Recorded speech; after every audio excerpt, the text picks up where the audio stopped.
Empecé relativamente pronto a interesarme por escribir en revistas, en prensa interna do centro donde eu vivía.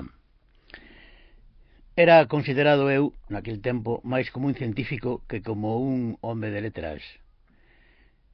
Empecé na universidade con esa dirección de estudiar matemáticas, pero tal como se vivía nos anos 50 en que eu estudiaba, tiña que compatibilizar ser profesor e ao mesmo tempo os estudios.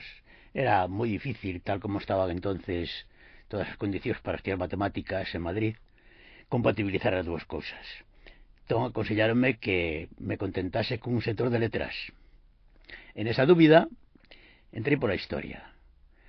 Era unha persoa que non tiña ningún interés maior pola historia, pero fun atrapado ao longo dos estudios por saber, este tipo de saber, que ademais tiña unha relación, e ten unha relación bastante importante co que é a Biblia para os cristiáns e a reflexión teolóxica. E así empecé pouco a pouco. O primeiro libro que escribín por encargo foi unha monografía sobre un santuario do Monte Medo en Ourense no ano 1963. A continuación fixe moitísimos traballos monográficos de tipo menor en revistas de certo nivel. E propiamente non empecé a dedicarme á historia definitivo hasta chegar a Vigo en 1973.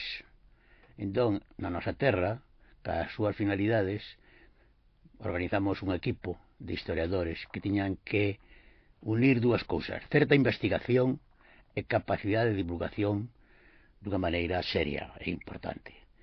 E dai ven os meus traballos que teño de historia tanto a nivel de prensa como a nivel de manuales.